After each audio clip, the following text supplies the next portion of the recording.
correct in that I had forgotten a bit about this agreement I made to be here a year ago. But I'm grateful to be here. So I did, I know that it was billed, I was going to talk about suffrage movement in North Dakota, and then I was like, but I could really quickly talk about women in elected office. But last night I spent time and looked at suffrage. So I'm going to talk about both.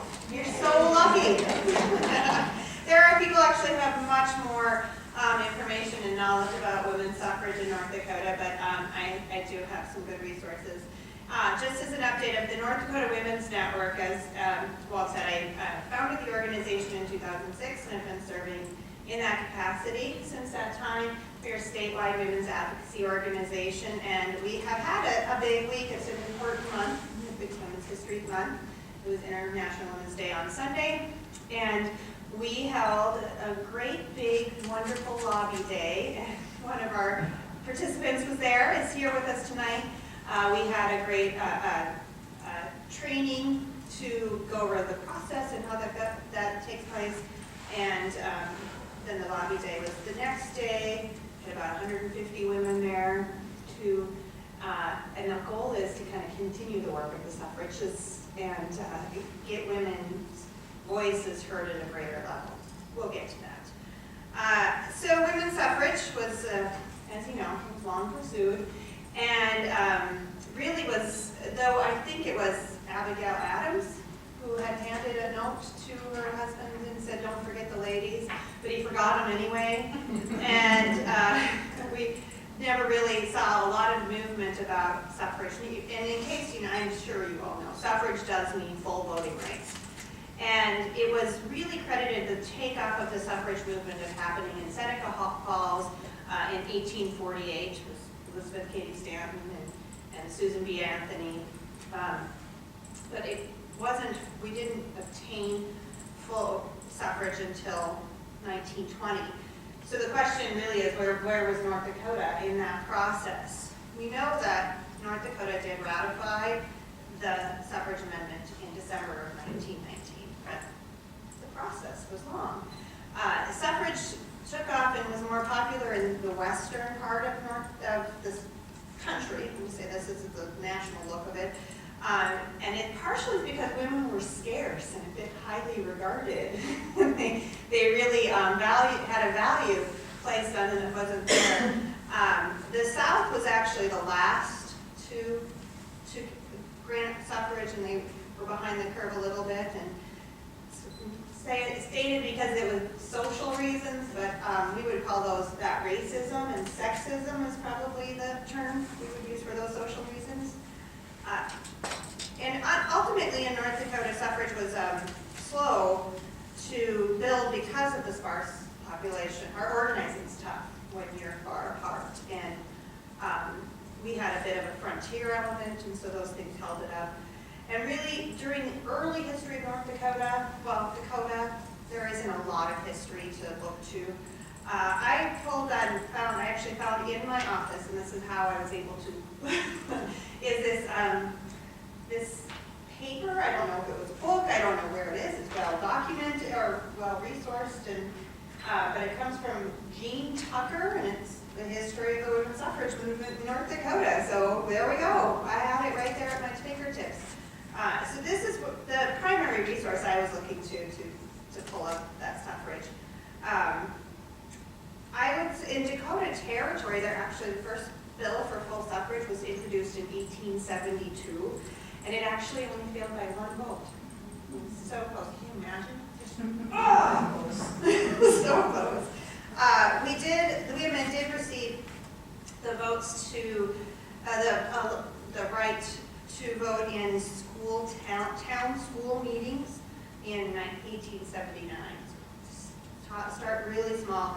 And in most counties, women got the right to vote on school officials in towns in 1883. So we had started small. I guess they thought women are okay and talk about education because they're probably still serving as teachers.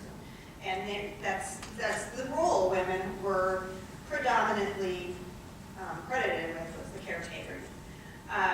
In 1885, the first suffrage club was organized in Webster, North Dakota, although it probably was Webster, Dakota, I guess.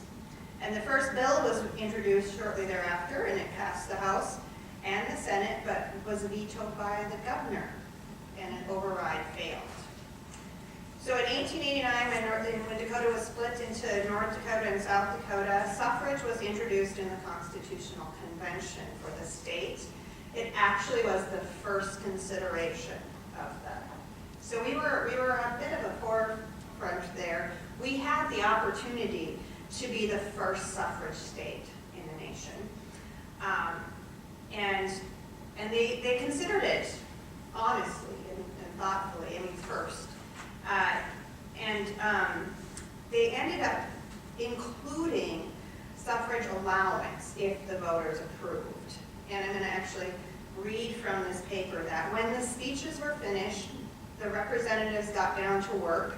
Henry F. Miller of Cass County introduced an amendment to the Constitution embodying Blackwell's plan, which was full suffrage. And Dr. Blackwell was from Boston, and he was part of the suffrage, I should not say he, I guess I should look back at my notes, part of the suffrage, National Suffrage Organization.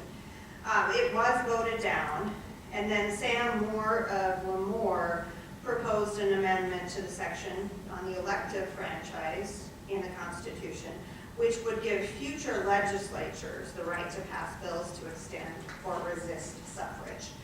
And that amendment read, the legislature shall be empowered to make further extension of the suffrage hereafter at its discretion to all citizens of the mature age and sound mind, not convicted of crime, without regard to sex, but shall not extend or restrict the right of suffrage without submitting the question to the voters, to be then ratified by a majority vote.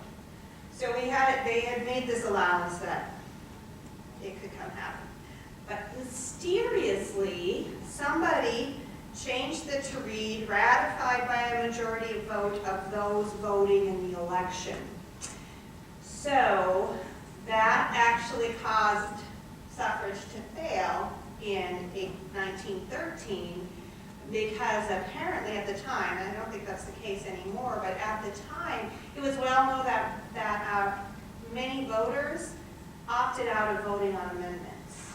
And so even though it may have passed by the votes, the majority of voters did not vote for it. So it failed in 1913 because of that. What we did receive, women received when the Constitutional Convention was over, was the right to vote in school elections and on school officials, and to be elected to any school office. So it's pretty much an extension of the territorial rights that were there, but with a little bit more allowance for serving. And so in 1890, right after we got that right, that statehood, Laura Eisenhuth was nominated to the state superintendent of public instruction, which she didn't win the first time. She did win in 1892. And as she'll come up in this slideshow, but she is actually the very first woman ever elected to a statewide office anywhere in the United States. So because of that allowance that was given early on in North Dakota, we get to take that mantle of the first elected woman. Interestingly, we also, in the Constitution, women got the right to own property separate of their husbands. So it was a progressive piece we went, so women could do some homesteading and own property. That was, there was inklings that was clear that North Dakota was going to support women a bit more than we've seen in other states. So the question that's out there is, why didn't suffrage make it? It was the first consideration. It was seemed that there wasn't a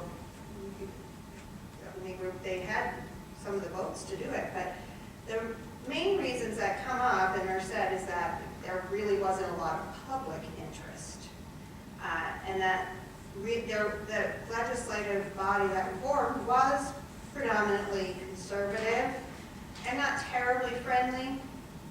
And then none of the convention members, this is an interesting one, none of the convention members were born in North Dakota, so, but were from more anti-suffrage states. And then there was also this fear of the foreign vote, because North Dakota was 50% foreign born. And then this one I get a little bit more than the other ones, but there was the worry about the temperance movement, because women were leading a strong push for prohibition on alcohol. And so the railroads and the liquor industry really knew, and it was true, knew when women voted, they would prohibit alcohol. And so there was pretty good opposition from the railroad and the liquor industry interest against suffrage. So that's the Constitutional Convention. We got close, didn't get there. So then the first North Dakota state legislature convened in 1891, but they didn't address suffrage at all, likely because it's their first session and trying to figure out, we're safe now, let's do this. But in 1893, they did some work. They provided separate ballot boxes for this whole battle about how women were supposed to get their private vote when they're only allowed to vote on just the school issues. So they did end up passing in 1893 separate ballot boxes for women so that could be a private vote. There's all this worry, what if they vote on other issues? Or people really wanted to keep their control over what we voted. There was a bill to provide women taxpayers the vote, but it didn't succeed. And then additionally, again from this piece here, in 1893 the second state legislature met, and J.W. Stevens introduced a bill to confer full suffrage to women. It passed the Senate. The House voted a constitutional majority and the bill was sent back to the Senate. The House voted to recall. The Senate refused. The Speaker of the House refused to sign the bill. And the Senate instructed the President to sign no more House bills until the suffrage bill was signed. However, the time was running out on the session and the senators had other important legislation to tap. So they finally weakened and sent the bill back to the House on the recall. Their motion prevailed to expunge all records relating to suffrage. So all these little maneuvers, and actually at some point you should have Barbara Hendy-Martala come and talk about that specific incident of these running back and forth and on this specific bill. So in 1895, the first state women's suffrage convention was held, and this was, at this time they have their first convention, and the fight dies down. There was a lull between 1896 and 1901, and although a bill was introduced from 1901 to 1911 in every session, they weren't rigorous efforts, and the movement just wasn't really strong. And again, from the discussion, the reading, it's because the women's movement kind of became this catch-all for everything, every reform. It's because what I read is that the women's suffrage campaign in North Dakota and nationally really had become a catch-all for every reform movement, whether good or crack-brained. It was in the Enforcement League, seeing that blind pigs were kept shut. It was the Women's Christian Temperance Union working for a prohibition amendment. It was the Anti-Cigarette League working for a cigarette prohibition law. I guess that was going on way back then. I didn't know that.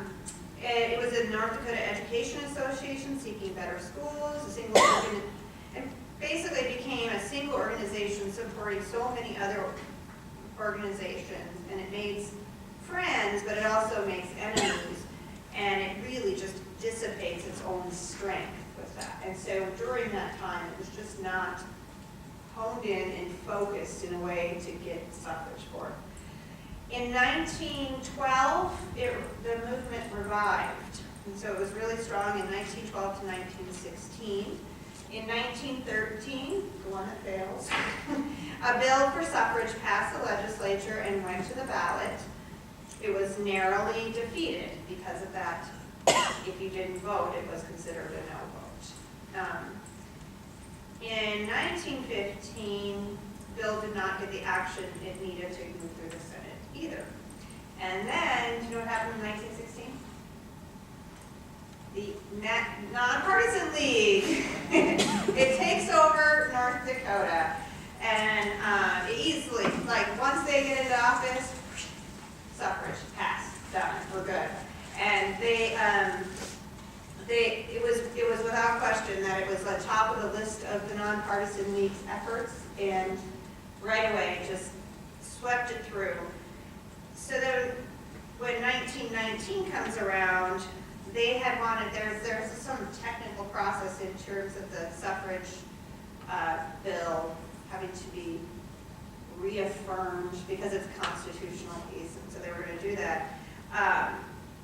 But actually, in that year, Congress passed the Anthony Amendment, the Susan B. Anthony 19th Amendment. And the legislature had also already adjourned by the time that amendment came to be. So the suffragists really pressured Fraser to call a special session to address this. And he did. It was they actually addressed 6 things, because, you know, they're not going to call a session and not address other stuff. Not just for that purpose.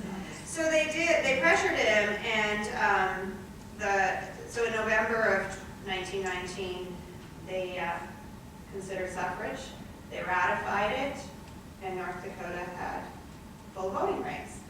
And that's the story of suffrage in North Dakota. And it really is interesting to read the difference between what was happening before the Nonpartisan League, and then the fight, and then suddenly, we're going to do it. And they got they're almost as if, it's almost saying like climactic. All the fight just comes through very quickly.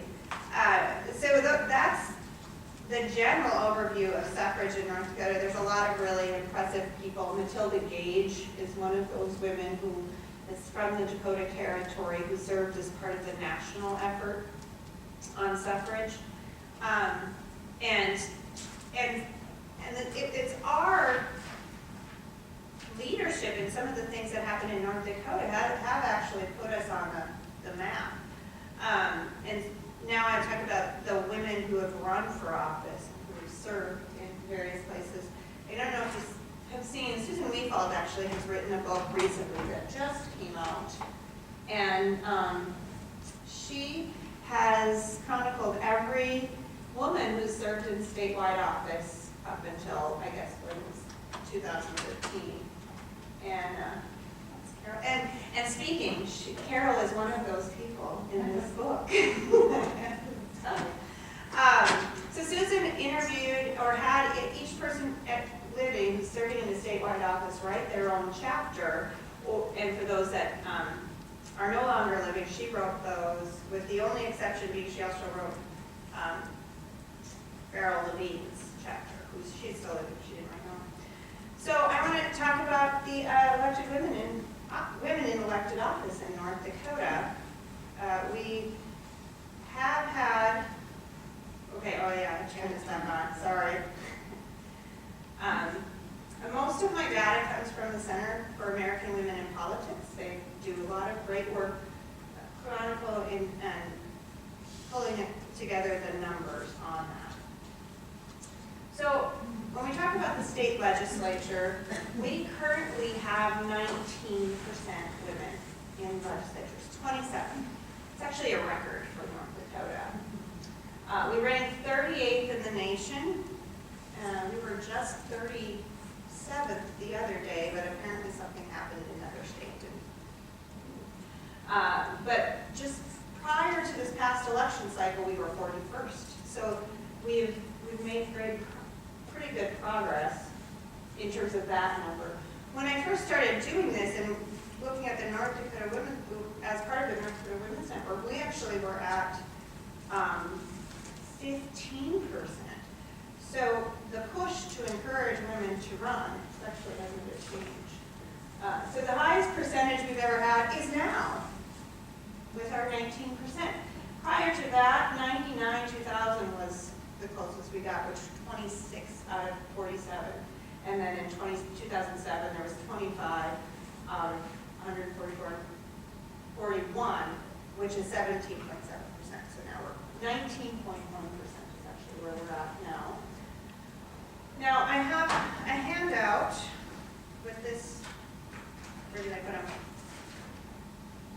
This information is here for you. And you'll see that this is wrong. See, we were 37 when I put that up, and then it changed yesterday to 38. But I have a copy for everybody to look at this historical numbers. And you will see that the sheet itself, it actually goes back to 1975 and looked at the number of women we've had serving. And we consistently sit there in like the 30, 40% or, ranking amongst in the states. So it would be wonderful if we could move up. And we are slowly inching our way to up there. It's one of the pieces that's missing is the concerted effort to recruit women, and that's starting to happen at a better level and will increase. We currently have 3 women serving in statewide office, and that's out of 14 positions, so that gets us 21%. We have Kelly Schmidt as the state treasurer, Kirsten Basler is the superintendent of public instruction, and Julie Fedorchak is the public service commissioner. And for quite a while, Kelly Schmidt was really by herself in these administrative positions. You look at our elective executive positions, this is the entire list. All women that have served in elective executive offices.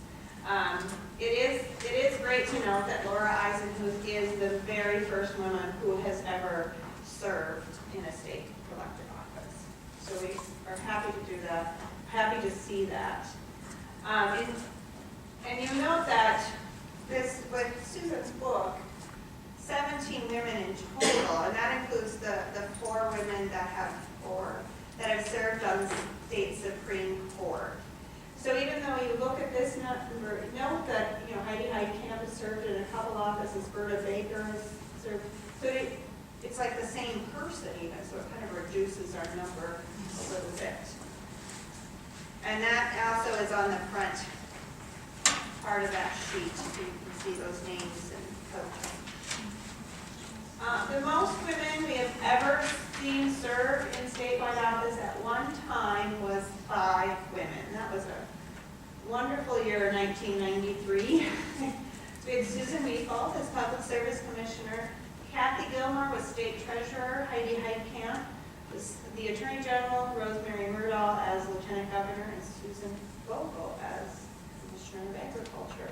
And we'll note that Susan Vogel was the very first woman to serve as an ag commissioner anywhere in the nation as well. So U.S. Congress, 2012 was the first year we ever elected a woman to serve in U.S. Congress. Now, Jocelyn Burdick did serve that position when her husband passed. She finished that vacancy for him. It's too bad she didn't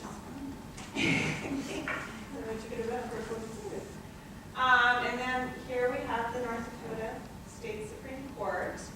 2 women on the bench currently serve. One of them is here in our audience. I'm happy to see you, Carol. And it's Justices Carol Kastner and Lisa Farah McEvers. The other women was Mary Mary and Beryl Levine. Now, Beryl Levine was the first woman ever appointed to the state Supreme Court, and her seat has now traditionally been going to women, and that's been great. So the third, because Mary Mary was appointed for her position, and then Lisa Farah McEvers was appointed. continuation. It's the most gender balanced place we have in North Dakota. It's 2 out of 5 is as great as percentage that we've seen. The state-by-state information, you'll see that North Dakota, we currently have a congressional delegate, which is Senator Heitkamp. And until then, we were in this little yellow color, oatmeal color, of never having one in there. But now, we have current. Now I'm going to talk about the history we made. I mentioned Laura Eisenhuth being the first woman to serve in statewide office, to be elected statewide office, and she did that 27 years before we received full voting rights. She was a very interesting, dynamic person to take that on. We were the very first state to ever elect a woman to serve as Speaker of the House, and that was Minnie Craig in 1933. Also a nonpartisan league person. Only 9 states have ever had that, have had a woman serve as Speaker of the House, and we actually did it twice because Janet Lentz was served in 2003. So we have given women leadership, and she's a Republican from Minot.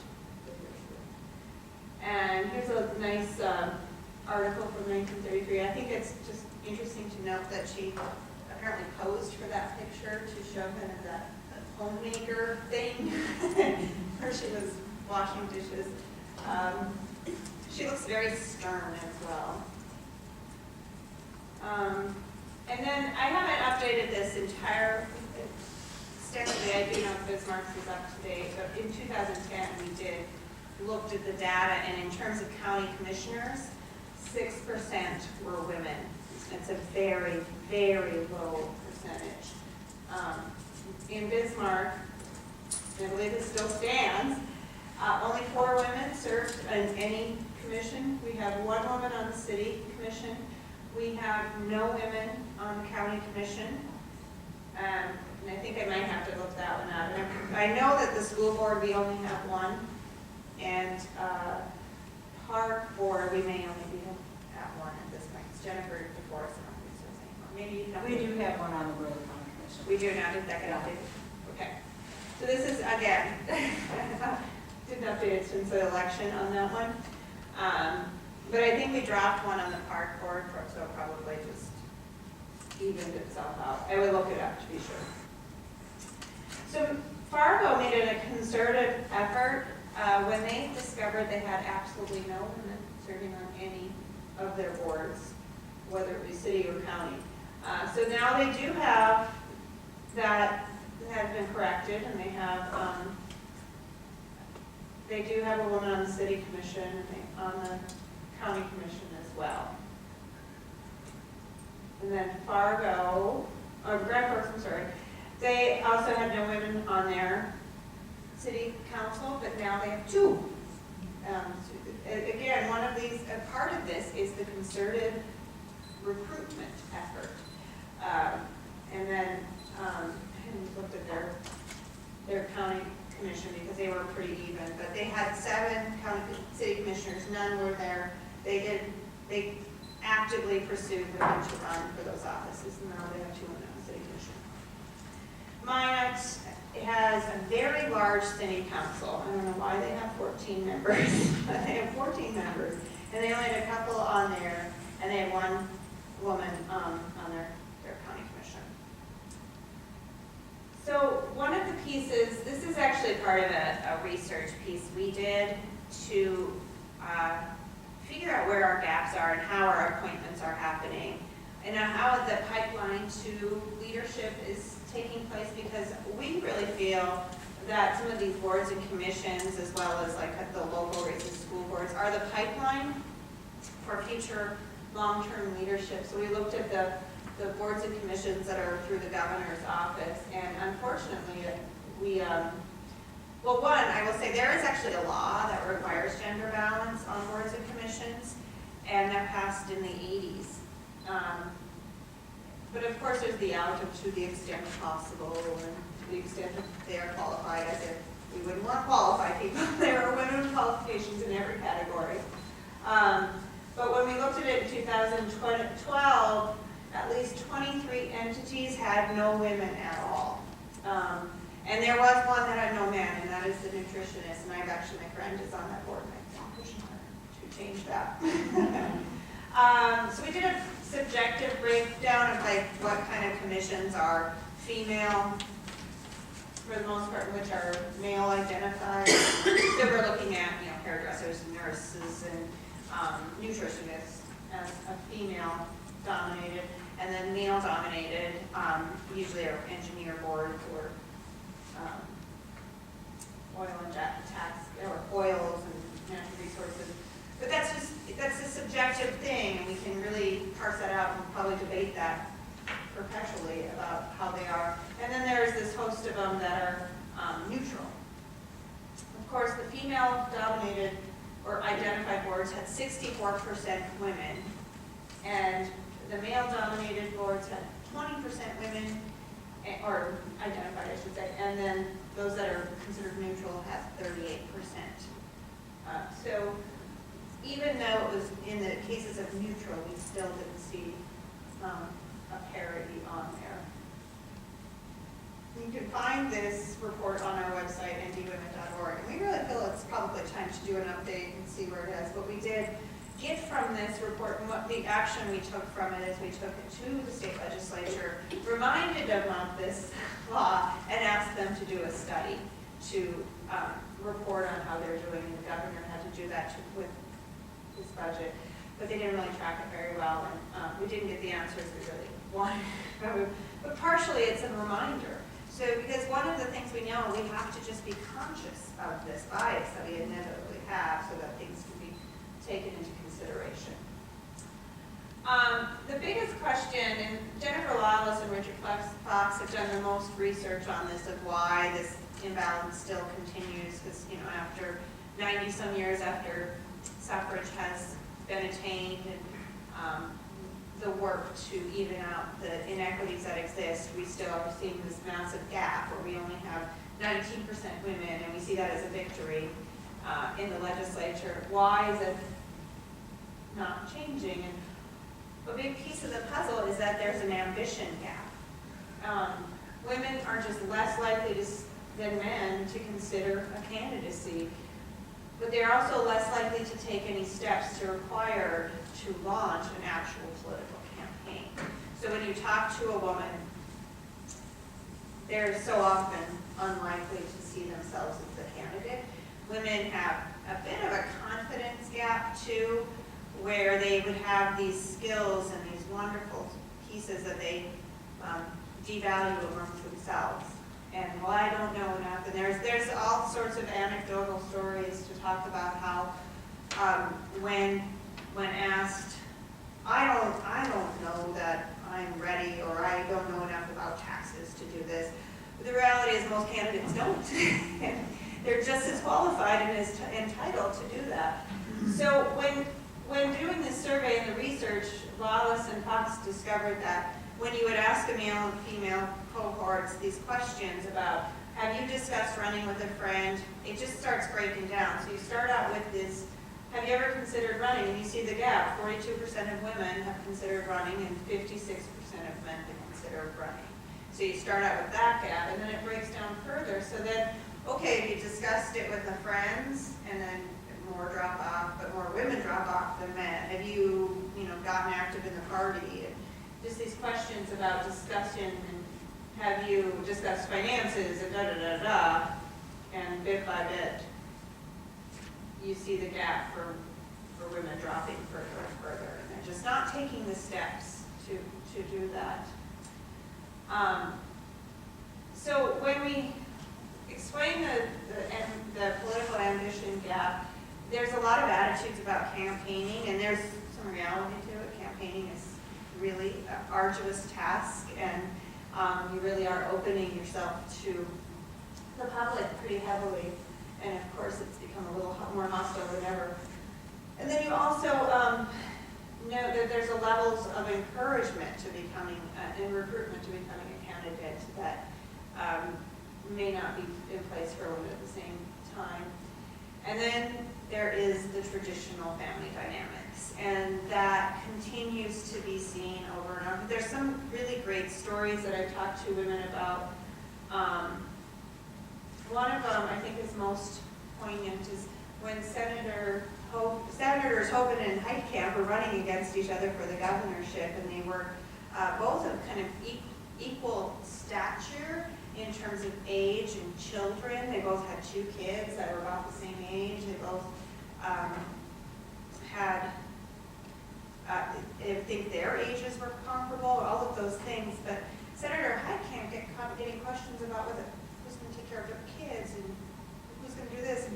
And she did turn it back on them and would say, yes, and I hope you're asking Senator or, I guess, I don't know what his title was at that point, but Mr. Hope in those same questions, because we have the same dynamics, and it's unfair that you do this. And then there's another story that that Pam Gullison shares when she was running for the state legislature in her county in western North Dakota, I think she was, or eastern North Dakota. She lived in the Wapaton area, and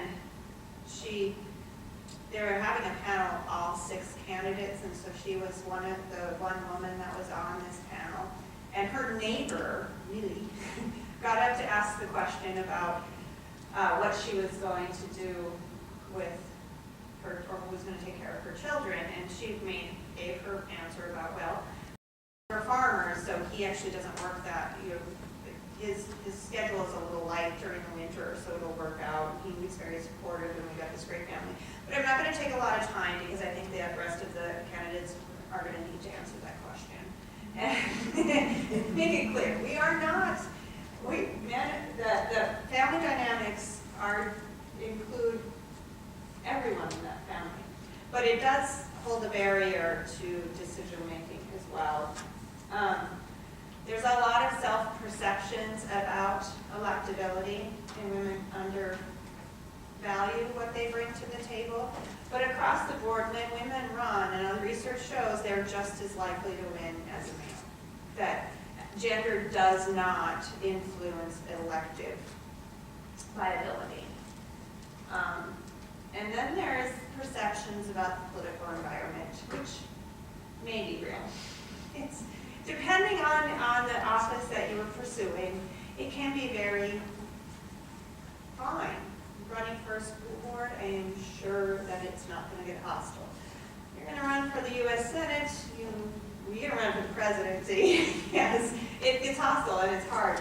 But for the most part, political environments for some of the local races and the state legislature usually are not that hostile. So from the study that folks have done, together these factors do culminate in a political process that is more complicated and complex for women than men, even those who are equally matched demographically, professionally, and socioeconomically. Considering a candidacy is beyond the realm of possibility for many well-credentialed, politically interested women. And that we just need to work on. So what we see as the fix, and what the Women's Network has done on some of that, is really do a lot of focus on recruiting, and recruit early and often, and we can close some of the political, the gender gap in the ambition end of it. And that includes organizations and individuals need to be dedicated to closing the gender gap in political ambition. And it might develop an advocate, we should also develop and advocate for child care and elder assistance programs and policies to help kind of lessen some of that load that the home might be interfering with. I will also say we should really change our legislative calendar. That would help. I think that it's holding a lot of people back for money. And then we also really need to spread the word about women's electoral success, and that women are really good at fundraising, and that they win, and they really make great candidates, and then they also, we can change our perception on that. and that those who are seeking to recruit and encourage women candidates, they really need to dispel women's anxiety and negative views about the mechanics of the campaign. It's hard work depending on the office, but you also can build up a really important support, and there's a lot of people who want to see good candidates and want to see good leaders in North Dakota, or everywhere, in fact. When you do the research about what women bring to the table, there's no question that it's a really great thing. It actually, I think it can solve some of the breakdown that is happening at the national level. Women are more likely to reach across the aisle, are more likely to try and find compromises and come with further solutions to move us towards the place of conciliatory and equitable workplace. And I think that's my whole piece. So I have a whole piece about economics, but with that, I will answer questions and open it. We have about 45 minutes is what I wanted to do. But happy to answer any questions about any of the pieces I talked about. Obviously, we are a bit of an advocacy organization. We want to see more women run for office. We want to see parity. We know that 30% gets you to critical mass, and that's when decisions, when actual voices and change happens. You're still a minority underneath that and kind of dismissed, but once you're a critical mass of about 30%, you get better. So with that, I'll answer any questions or open for discussion. Are you doing anything in the schools to advocate the girls thinking that they can get involved? Not entirely.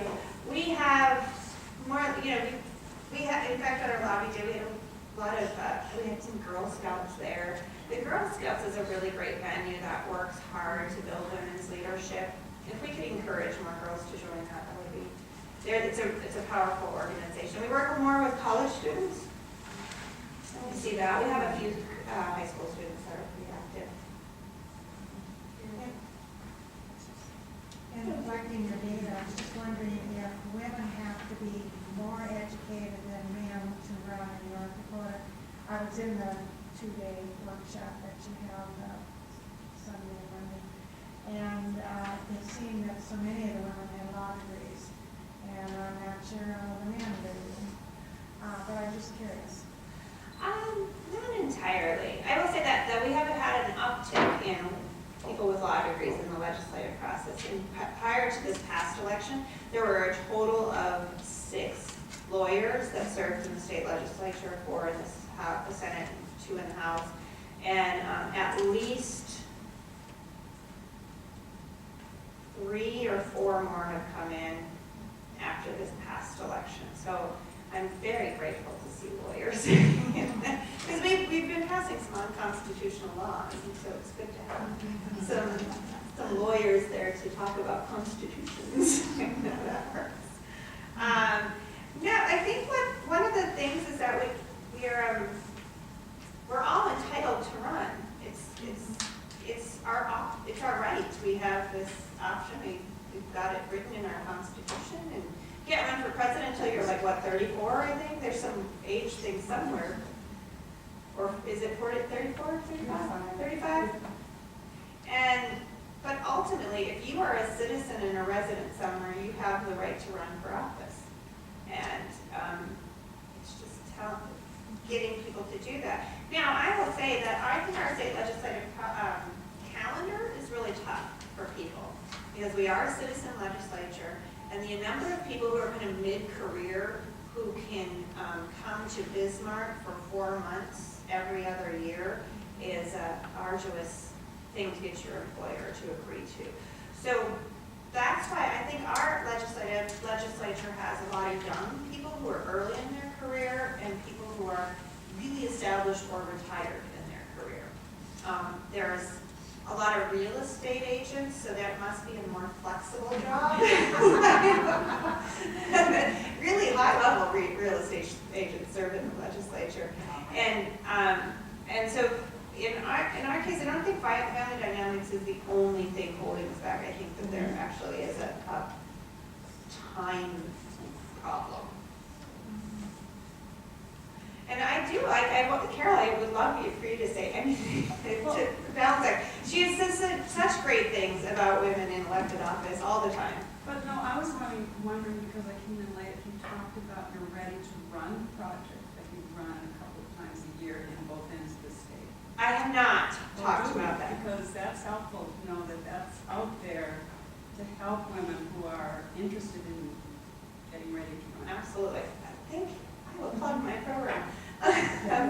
Well, because as I talked about, one of the fixes is the recruitment, and so with that, we started a Ready to Run program where we bring women and we invite men as well to be part of it. We focus on women because we're underrepresented. We welcome everybody to be part of it. But we have these trainings to talk about running for office, and we provide workshops on fundraising, stump speeches, door-to-door campaigning, just the mechanics of running for office, how you prepare yourself for your opponent and for the forums and debates you might be having. We get some political experts in, we get folks that have run successful and not successful races and just share the experiences so people can get some of the tools to make that. Now, we don't ask that people come committed to run, because of course nobody would show up. But we do hope that what happens at the end is they start seeing themselves as the candidate and thinking, we can change this. And the more women, there are always records to be broken. And so you could be the first woman. In Susan's book, she has listed, I'm going to see if I can find that page really quick.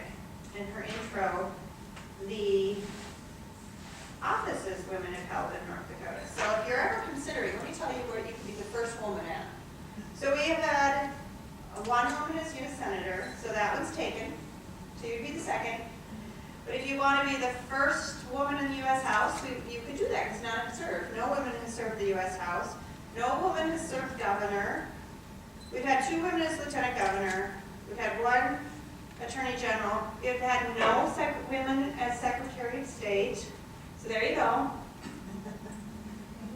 That's actually my favorite office, really. I think someday probably I'll see myself run for that, maybe. Because elections are so dear to me, and that's the office that oversees elections.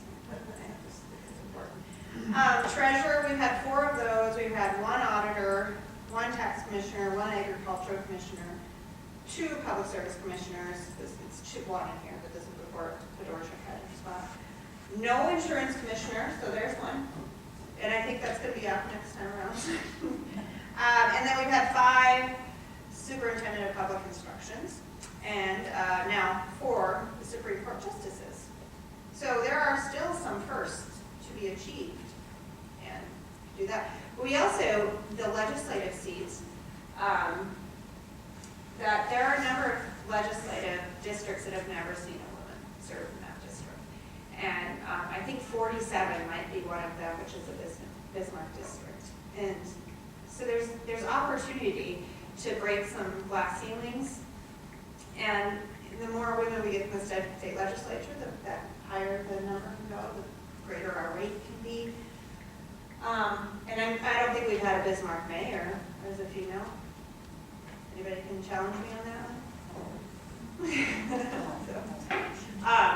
So I think there's a lot of firsts to be had, and it's important for women to run. And you can recruit others, so you can be part of that. Go ahead. You know, you say that it's our right to run for an office because and it's our right.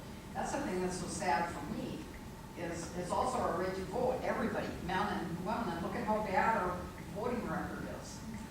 Yeah, well, I mean, you can't get people to vote, much less then how are you going to get people to run? yeah, I agree. You are completely right that as hard fought as these women fought for our right to vote, that many just kind of dismiss it and don't take that right and responsibility on themselves. You know, and nationally, you may be well aware of how the suffrage movement played out during the 1910 to 1920 when they were working, where Alice Paul and Lucy Burns, I lost her name. Lucy Stromme was part of that too. Were jailed, and they picketed Wilson during the war, and they were endured a lot of hardships to push that forth. And now we don't even go. But we do have a fairly decent voter turnout rate in North Dakota compared to some places, but we could certainly improve on that. I asked that question, and I don't mean to be partisan, maybe more gender, female, male, but I was watching TV the other day, and of course Scott Walker is up on the town as possible candidate for president, and he dropped out of college, and I kept thinking, if it was a woman running here for an office who dropped out of college, what would her chances be? And I think close to zero. So I'm just saying, that's a gender thing. Perhaps. It's really hard to play it out, because a dynamic candidate with great ideas and a great personality really, can actually overcome a lot of those pieces that I value a college education and higher education. I value education greatly, and you're all history buffs, so clearly you all do too. But I think there is a value that everybody can bring, and you can overcome with great ideas and a great voice. Don't dismiss it, Carol. You might write it up. I did. There's another female first I'm very interested in right now, so I thought I would just mention it to you. It's not an elected position, it's an appointed position. That's very near and dear to my heart, and that's a judicial position. Judge Kermit Bai on the 8th Circuit has announced that he is retiring. Oh. And we have never had a woman judge on the 8th Circuit from North Dakota. Now, we regard this as a North Dakota position. Oh. It is very timely that we have a woman lawyer from North Dakota sit on the 8th Circuit. And we have many women lawyers who are highly qualified, who would make great candidates for that position. And we have a chance for it because we have a woman senator whose voice will be listened by a Democratic president. Can't forget the politics that work here, people. And so if you know a woman lawyer in this state whom you consider... Who maybe is sitting on the state Supreme Court? Yeah. Well, not me, I'm too old. Never too old. But I just think it is That's great. one of the things that you should consider, and to follow up on some of the things that Renee has said. If you know someone that you think would be good for these positions, encourage that person. I have a favorite candidate for this position, and I am encouraging her to put her name into this process. She'd be a fabulous candidate, and we need a woman from North Dakota on the 8th Circuit. Me too. So if you have any influence with Senator Heidi Heitkamp, you know a candidate, please let her know about your thoughts on this, and follow up with Senator Hogan, because our two senators are trying to work together to come up with a list of names that they can agree on. And this is a new first that we need to see. When did he announce? Is this? Oh, it was about 5 months ago. Oh gosh, I missed it. Well, and I would love to connect with you on that, how we can help from the Women's Network, because that has actually been a pretty big gap, that circuit. There's only 2 now, and that's only recently that we've had a second woman in the 8th Circuit. For a long time, Diana Murphy was all there by herself. And isn't there there's a group out of Minnesota that has... It's called the Infinity Project, and their whole purpose is to get women sitting on the federal bench. Yeah. And I think partially why we have 2 now in the 8th Circuit is because of that. Well, that's great. I'll talk to you about that afterwards. And I think that's important, the federal bench, most judicial offices, I think, start out as appointments. Right. Yeah. Although I was going to mention, we're statewide elected officials too. I know, it says executives. I know it does. So I know they don't, this is the, I have you in my PowerPoint. And it's in Susan's book. But the Center for American Women in Politics don't track that because they're not elected in most states. And so it doesn't compute in their process.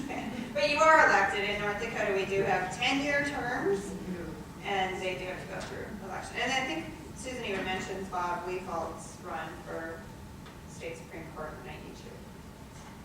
Part of the process. I try to be inclusive of the justices because I think, well, one, you have had this wonderful voice in encouraging women to be part of the bench. And that's been a big helpful thing. And the Bar Association has been part of that as well.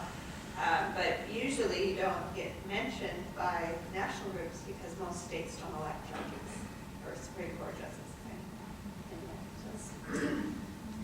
The state bar has on compared a woman as the president of the bar. I do. But I don't know. They're not afraid to run there. Yeah. Yeah. That's been, I think, one of the gap of confidence and ambition is just really the big holdup. I recently was on Dale Wetzel's radio program where we were talking about the Women's Lobby Day, kind of a promo thing, and then he got to the end about talking about women running for office and this fewer women running, blah, blah, blah. And then he suddenly was like, oh my gosh, I'm so sorry we're out of time. I want to talk about the confidence gap too. And that he experiences when he requests interviews from people who he knows are well-versed, very intelligent, able to talk. And inevitably, a woman will like dismiss her expertise she can bring to that and kind of, well, there's got to be somebody else and somebody else. And it just comes from his anecdotal experience of being an interviewer, of finding that it takes so much more arm twisting to get the women to do it than often has to do for the men. And I get that, I will say full on, I certainly are making broad generalizations because there are exceptions all over the place. But it bears out through research that there are some gaps that come into